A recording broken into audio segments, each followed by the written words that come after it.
Hi, I'm Chef Anthony Pino, and it's Sunday dinner. Today we are making for you yellowfin tuna with Brussels sprouts and artichokes, one of my favorite dishes. So let's get started. Today I have this awesome piece of yellowfin tuna here that I bought. Look at this piece of fish. Beautiful, vibrant red, looks great, smells delicious like fresh fish. When you go to buy your fish, don't be afraid to ask your fishmonger, when did that come in? How fresh is it? Smell it. You want to touch it. This, super firm, looks great and delicious. So this is what I'm going to do first. We're going to sear some of this fish. This is a big piece of fish here. This is more than enough for more than 2 people. I'm going to cut this fish. We're going to season it. We're going to sear it in canola oil. I use canola versus extra virgin for when I sear. Higher smoking point so you can get a little bit higher. And then the olive oil would actually implement a little bit more, too much flavor into the fish.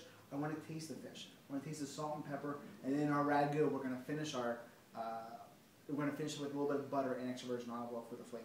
So let's get started. So here I have my 2 pans. I'm going to need 2 pans for this dish. Okay. I have my yellowfin tuna here.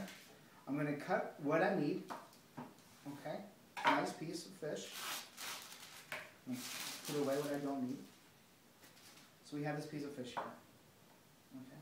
I'm going to cut it down. This is for 2 people. Nice. Really nice. If you can get in a little close, look at this.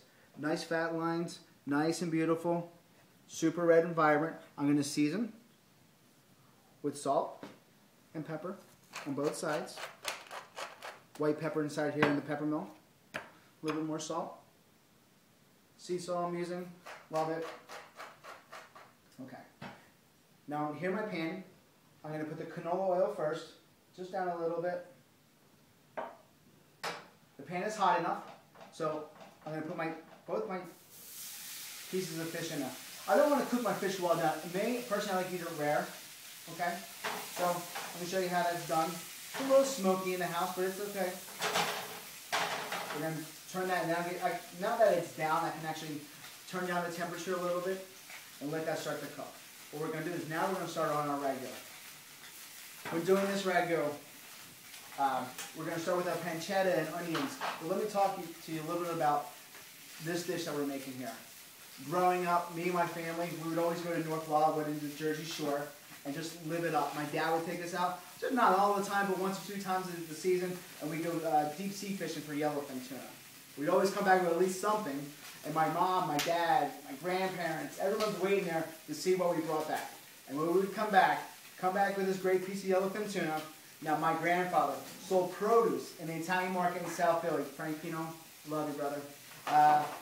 Sold produce, and every Sunday my entire life, I saw my grandparents every week, and they'd always come out with this huge box of produce. Artichokes, Brussels sprouts, melons, and stuff of that sort. So, we would come back, and my parents, my mom, my grandmother, my grandfather would be waiting to come back with the catch.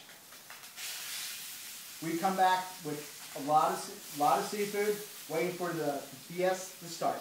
So, bringing back tuna like this, we would bring back and we'd make something really great. So this is a little bit spin-off of what we would traditionally do. Okay? A little bit of an update. So I have my seared tuna here. See how that cooks and seared very quickly and nicely. So I'm turning it down a little bit, give it a little bit of time to cook. So now I'm going to start my ragu. So I'm starting off with some onions, an extra virgin olive oil, about 1 ounce or so for the ragu. Turn that down also. Putting in my onions. And I have pancetta here, which needs a little bit of time to render. So, doing that. Chopping this up. I like my pancetta semi-soft when I'm cooking it. I don't want it to be like a little crisp nugget. I want it to be nice and soft and still really flavorful. Okay? And in a moment or so, I'm going to add my chopped garlic that I have here. I don't want to add the garlic too right away because the garlic is definitely going to cook faster than everything else. It has the least amount of water to it, so it crisps up pretty nicely. Now, when you see my recipe, you'll see that I've already blanched my my Brussels sprouts, so you don't have to wait for them to cook. They're going to be blanched, and it's really about seasoning and sautéing the artichokes, the Brussels sprouts, and all your spices together that go along with this, okay? Now that that's all looking good, I'm going to add some of my garlic, nice and crispy.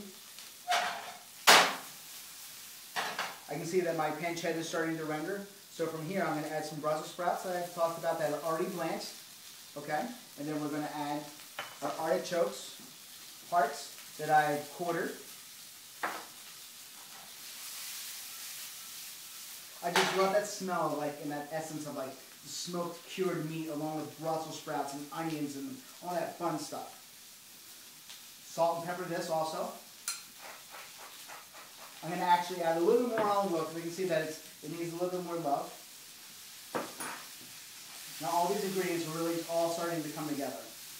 The Brussels sprouts, the onions, the artichoke hearts, the Brussels sprouts. My tuna is almost kind of getting rare. Okay? This is looking really well. And now I'm going to deglaze a little bit with a little bit of chicken stock. Now you've actually just kind of like washed everything, all the essence of all the fruit and vegetables. Of anything you do is kind of like coming off. So now I'm turning up the heat because I really want to come to a nice. I want to reduce all the liquid right now. We're actually getting ready to plate this up. This is how fast it could be. So you have that. I always finish with some fresh parsley. I don't know if you've noticed, fresh thyme is probably one of my favorite spices. I love it.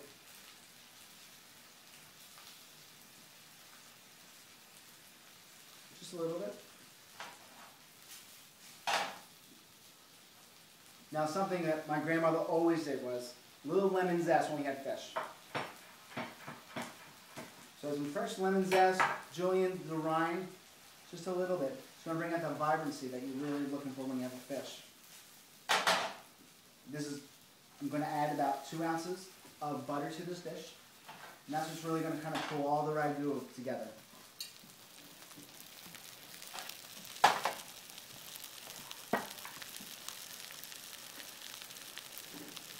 Okay, this is going well.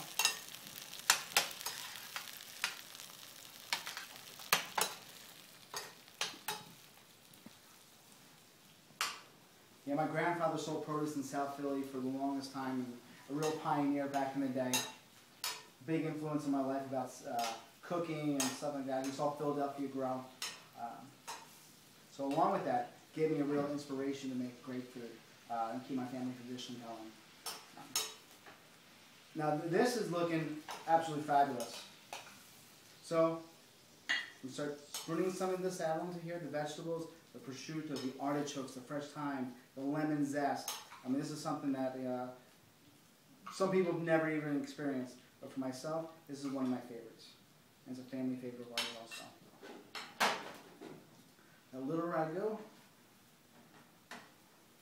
piece of fish, slice it up.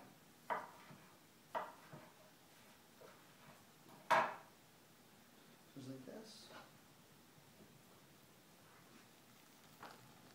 Over top, a little bit more fresh parsley.